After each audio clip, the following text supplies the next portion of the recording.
चंडीगढ़ के प्रशासक एवं हरियाणा तथा पंजाब के राज्यपाल प्रोफेसर कप्तान सिंह सोलंकी जी, पंजाब के मुख्यमंत्री श्रीमान प्रकाश सिंह जी बादल, हरियाणा के मुख्यमंत्री श्रीमान मनोहर लाल जी खट्टर, केंद्र में मंत्रिपरिषद के मेरे साथी श्रीमान श्रीपाद नायक जी, केंद्र में मंत्रिपरिषद के मेरे साथी श्रीमान विजय सांपला जी, चंडीगढ़ के सांसद बहन किरण खेर जी, श्रीमान अजीत सरन जी, डॉक्टर नागेंद्र जी, श्रीमान प्रणव पंड्या जी, सिस्टर शिवानी जी और विशाल संख्या में पधारे हुए योग का समर्थन करने वाले प्यारे भाइयों और बहनों, इस समय देश के हर कोने में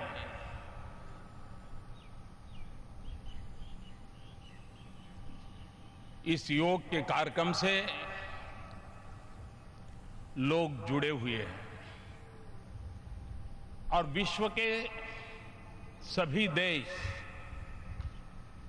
अपने अपने समय की सुविधा से इस कार्यक्रम के साथ जुड़े हुए हैं। यूनाइटेड नेशन द्वारा पूरे विश्व में अंतर्राष्ट्रीय योग दिवस मनाया जा रहा है।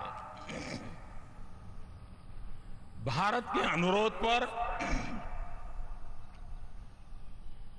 गत वर्ष इसका प्रारंभ हुआ। 21 जून इसलिए पसंद की गई कि एक प्रकार से विश्व के एक बहुत बड़े हिस्से में आज का दिवस सबसे लंबा दिवस होता है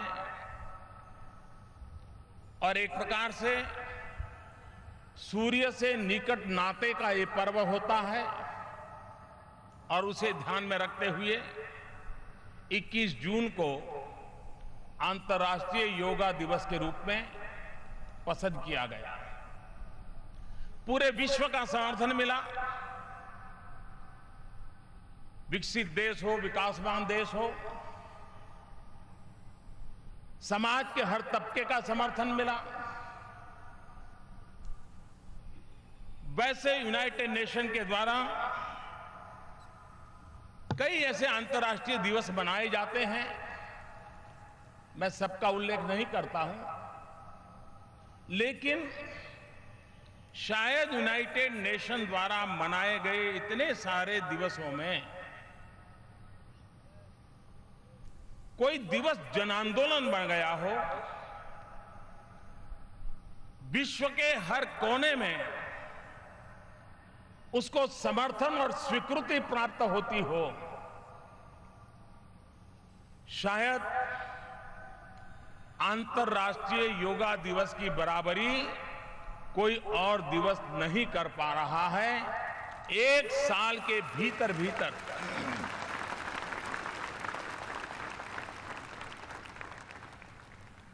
अंतर्राष्ट्रीय अनेक कार्यक्रम होते हैं। यूएन के द्वारा वर्ल्ड कैंसर डे होता है, वर्ल्ड हेल्थ डे होता है, वर्ल्ड मेंटल हेल्थ डे होता है, वर्ल्ड एज डे होता है, अनेक और भी कई हेल्थ को लेकर के भी अनेक दिवस यूएन के द्वारा मनाए जाते हैं। लेकिन यही है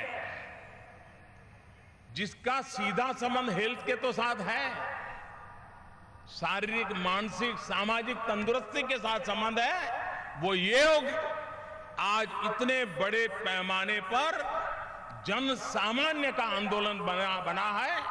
और मैं समझता हूं कि ये हमारे पूर्वजों ने हमें जो विरासत दी है, इस विरासत की ताकत क्या है, इस विरासत की पहचान क्या है, इसका परिचय करवाते हैं। कभी कभी तो मैं कहता हूं, योगासन एक प्रकार से जीवन अनुशासन का भी अधिष्ठान बन जाता है।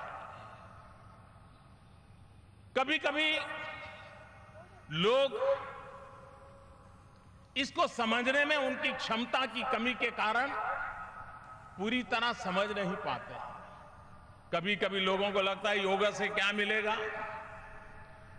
ये पूरा विज्ञान लेने पाने के लिए है ही नहीं। योग क्या मिलेगा इसके लिए नहीं है, योग मैं क्या छोड़ पाऊंगा, मैं क्या दे पाऊंगा, मैं किन किन चीजों से मुक्त हो पाऊंगा, ये मुक्ति का मार्ग है, पाने का मार्ग नहीं है।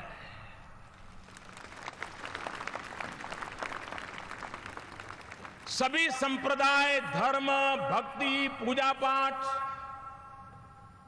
वो इस बात पे बल देते हैं कि मृत्यु के बाद इहलोक से निकल करके जब परलोक में जाएंगे तो आपको क्या प्राप्त होगा। आप अगर इस प्रकार से पूजा पद्धति करेंगे, ईश्वर की साधना आराधना करेंगे, तो आपको परलोक में ये मिलेगा। योग परलोक के लिए नहीं है। मृत्यु के बाद क्या मिलेगा, इसका रास्ता योग नहीं दिखाता है। और इसलिए ये धार्मिक कर्मकांड नहीं है। योग इहलोक में तुम्हें मन को शांति कैसे मिलेगी, शरीर को स्वस्थता कैसे मिलेगी, समाज में एक सूत्रता कैसी बनी रहेगी, उसकी ताकत देता है। ये परलोक का विज्ञान नहीं है, इहलोक का विज्ञान है। इसी जन्म में क्या मिलेगा, उसी का विज्ञान है। और इसलिए योग के संबंध में शरीर, मन, बुद्धि, आत्मा ये सिंक्रोनाइज वे में काम करें, इसकी एक ट्रेनिंग योग के द्वारा होती है। हम अपनी तरफ देखें तो हमने देखा होगा कि हम चले या न चले, हम स्फूर्तिले हो या आलसी हो, थके हुए हो या ऊर्जावान हो, हमारा शरीर कुछ भी हो सकता है। ढीला ढाला ऐसे ही चलो छोड़ो यार, कहां जाएंगे, वहां बैठो। लेकिन मन कभी स्थिर नहीं रहता है। वो तो चारों तरफ चक्कर मारता है। यहां बैठे हो और आपका अमृतसर याद आ जाए तो वहां चले जाएंगे, आनंदपुर साहब याद आएगा तो वहां चले जाएंगे, मुंबई याद आएगा तो वहां चले जाएंगे, कोई दोस्त याद आया तो उसके बाद मन चला जाएगा। मन अस्थिर होता है, शरीर स्थिर होता है। ये योग है जो हमें सिखाता है मन को स्थिर कैसे करना और शरीर को गतिवान कैसे बनाना। यानी हमारी मूलभूत प्रकृति में परिवर्तन लाने का काम योग के द्वारा होता है, जिससे मन की स्थिरता की ट्रेनिंग हो और शरीर को गतिशीलता की ट्रेनिंग मिले।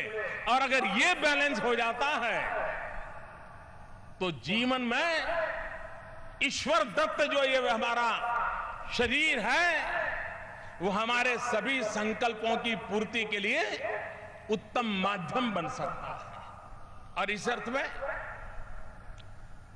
योग आस्तिक के लिए भी है, योग नास्तिक के लिए भी है। जीरो बजट से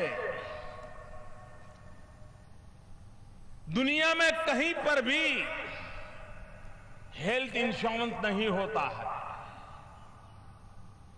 लेकिन योग ऐसा है जो जीरो बजट से हेल्थ एश्योरेंस देता है। योग को अमीर गरीब का भेद नहीं है, विद्वान अनपढ़ का भेद नहीं है। गरीब से गरीब व्यक्ति भी, अमीर से अमीर व्यक्ति भी योग आसानी से कर सकता है। किसी चीज की जरूरत नहीं है, एक हाथ फहराने के लिए कहीं जगह मिल जाए वो अपना योग कर सकता है और अपने तन मन को तंदुरुस्त रख सकता है। भारत जैसे गरीब देश, दुनिया के गरीब देश, डेवलपिंग कंट्रीज, उनका हेल्थ का बजट अगर प्रिवेंटिव हेल्थ केयर पर बढ़ दिया जाए तो काफी बचाया भी जा सकता है और सही काम में उपयोग भी लाया जा सकता है। और इसलिए प्रिवेंटिव हेल्थ केयर के जितने उपाय हैं उसमें योग एक सरल, सस्ता और हर किसी को उपलब्ध ऐसा मार्ग है। और इसलिए योग को जीवन से जोड़ना जरूरी है। बहुत लोग होंगे, अगर आज जल्दी उठ गए होंगे तो हो सकता है टीवी पर देखते हो या दिन भर में उनको टीवी पर यह कार्यक्रम देखने का अवसर मिले। मैं विश्व भर के लोगों से प्रार्थना करता हूं, आप खुद के लिए, खुद से जुड़ने के लिए, खुद को जानने के लिए, खुद की क्षमता को बढ़ाने के लिए मैं आपसे आग्रह कर रहा हूं, इंतजार मत कीजिए। इस जीवन में योग को जीवन का हिस्सा बना दीजिए। जिस प्रकार से आज मोबाइल फोन आपके जीवन का हिस्सा बन गया है, उतनी ही सहजता से आप योग को अपने जीवन का हिस्सा बना सकते हैं। कोई कठिन काम नहीं है, उसको सरलता की ओर ले जाने की जरूरत है। कभी कभी हम लोग योग के संबंध में जब चर्चा करते हैं तब ब्राजील में एक धर्ममित्र योगी हो गए, उनका दावा था कि योग के 1008 आसन होते हैं, 1008, और उन्होंने प्रयत्न करके 908 आसनों की तो फोटोग्राफी की थी, उस क्रियाओं की। ब्राजील में जन्मे थे, योग को समर्पित थे। दुनिया के हर भूभाग में आज योग प्रतिष्ठा का विषय बना हुआ है। और जब योग का आकर्षण हो, योग की प्रतिष्ठा हो, तब जिस महापुरुषों ने, ऋषियों ने, मुनियों ने हमें ये विज्ञान दिया है, हमारी जिम्मेवारी बनती है इसको सही स्वरूप में हम विश्व तक पहुंचाएं। हम अपनी कैपेसिटी बिल्डिंग करें। भारत से उत्तम योग टीचर तैयार हो। अभी भारत सरकार ने गुणवत्ता के लिए जो काउंसिल होती है, क्वालिटी काउंसिल, उसने योग की ट्रेनिंग कैसे हो, योग के ट्रेनर कैसे हो, उसकी कुछ नॉर्म्स तय करने की दिशा में काम किया है। भारत सरकार ने WHO के साथ मिलकर के पूरे विश्व में योग के प्रोटोकॉल क्या हो, वैज्ञानिक तरीके क्या हो, उस पर काम प्रारंभ किया है। देश भर में योग को प्रोत्साहन देने के लिए व्यवस्था कैसे हो, विश्व में योग का सही रूप कैसे पहुंचे और उसकी जो शुद्धता है उसको बरकरार रखने की दिशा में क्या काम हो, उस पर काम हो रहा है। नए नए संशोधनों की भी आवश्यकता है। आपने देखा होगा आजकल बड़े बड़े शहरों में जो गायनेकोलॉजिस्ट डॉक्टर होते हैं वो प्रेग्नेंट विमेन को प्रेगनेंसी के दरमियान योगा के लिए आग्रह करते हैं, योगा ट्रेनर के पास भेजते हैं ताकि प्रसूति काल में उसको सबसे ज्यादा मददरूप होता है योगिक क्रियाएं।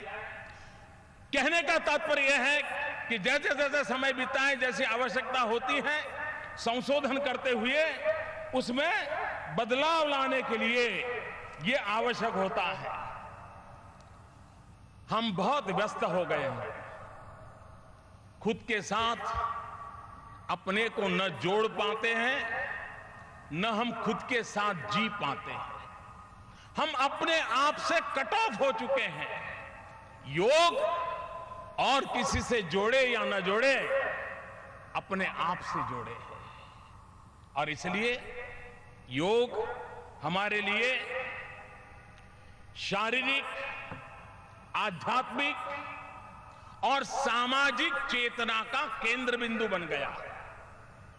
शारीरिक स्वस्थता देता है, आध्यात्मिक अनुभूति के लिए मार्ग बना सकता है और समाज के साथ संतुलित व्यवहार करने की हमें शिक्षा देता है। और इसलिए मैं चाहूंगा कि इस योग को विवादों में डाले बिना जन सामान्य की भलाई के लिए और इहलोक की सेवा के लिए, परलोक की सेवा के लिए नहीं, परलोक के लिए संप्रदाय है, धर्म है, परंपरा है, गुरु महाराज है, बहुत कुछ है। योग इहलोक के लिए क्षमता बढ़ाने के लिए है और इसलिए हम अपने आप को योग से जोड़े।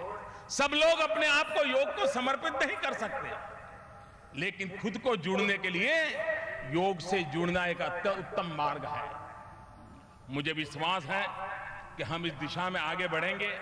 आज योग विश्व में एक बहुत बड़ा आर्थिक कारोबार भी बनता जा रहा है। पूरे विश्व में एक बहुत बड़ा प्रोफेशन के रूप में विकसित हो रहा है। योग के ट्रेनर की बहुत बड़ी मांग बढ़ रही है दुनिया में, दुनिया के हर देश में मांग बढ़ रही है। नौजवानों के लिए रोजगार के अवसर उपलब्ध कराने की संभावनाएं हो रही है। अरबों खरबों का कारोबार आज योग नाम की व्यवस्था के साथ विकसित होता जा रहा है। दुनिया में कई देश ऐसे हैं कि जहां टीवी चैनल 100% योगा के लिए ही समर्पित हो, ऐसी टीवी चैनल चलती है। एक बहुत बड़ा कारोबार के रूप में भी ये विकसित हो रहा है। जब योग, आज हम हर प्रकार से योग करते हैं। मैं योग से जुड़े हुए सभी महानुभावों से आज मैं इस सार्वजनिक मंच से एक प्रार्थना करना चाहता हूं। ये मेरी रिक्वेस्ट है। क्या अगले साल जब हम योगा दिवस मनाएंगे, ये जो एक वर्ष है, एक वर्ष दरमियान हम योग के लिए जो भी करते हैं करें, लेकिन एक विषय पर हम फोकस कर सकते हैं क्या? और वो मेरा विषय है मधुमेह, डायबिटीज। डायबिटीज और योग, सभी योग की दुनिया के लोग, जो भी ज्ञान उनके पास है, तरीके उनके पास हैं, साल भर योग की बाकी चीजें तो चलेगी, लेकिन ये प्रमुख होगा। भारत में डायबिटीज की संख्या बढ़ रही है। योग के द्वारा डायबिटीज से मुक्ति मिले या न मिले, लेकिन उसको कंट्रोल तो किया जा सकता है। हम सामान्य व्यक्ति को मधुमेह शक्ति में, डायबिटीज की स्थिति में कौन से यौगिक उपाय हैं, ये सिखाने का जन आंदोलन खड़ा कर सकते हैं क्या?